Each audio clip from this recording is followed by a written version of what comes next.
Hello guys! Welcome back sa aking channel. For today's video ay kinakailangan muna natin mag-relax mula nga sa nakaka-stress at mga nagaganap sa ating bansa. Kaya ngayon nga ay papunta nga kami dito sa Boracay.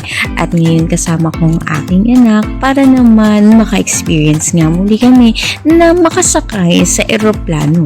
At ang aming eroplano nga na sasakyan ay Cebu Pacific.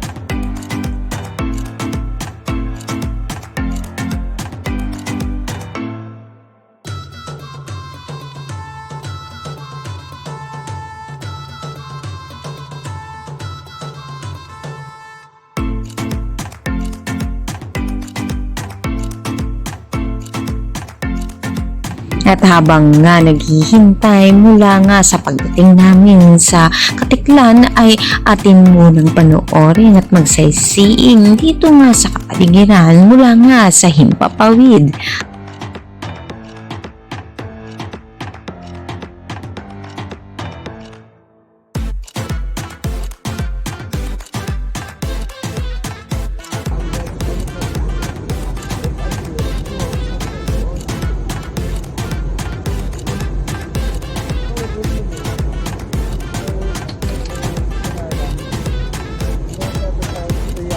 At matapos nga ang ilang minuto ng aming travel ay ngayon ay nakarating na nga kami dito nga sa Katiklan Airport. At narito nga ay may mga nakahanda na nga sa aming mga transfers upang sa gayon nga ay hindi na nga kami ma-hassle pa.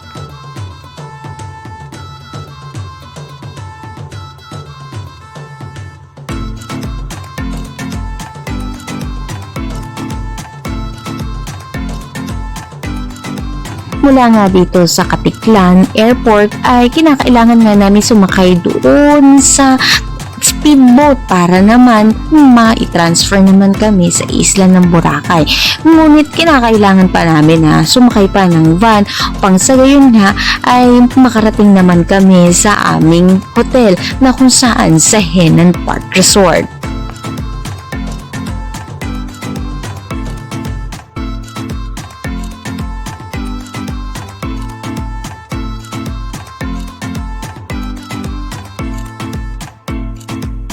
Makalipas ang ilang minuto, narating na namin ang Henan Park Resort kung saan kami magstay sa isla ng Boracay. At dito ko na rin tatapusin ang part ng vlog na ito. Kita-kits sa next part mga ka-episode plus. Maraming salamat sa iyong panonood at God bless!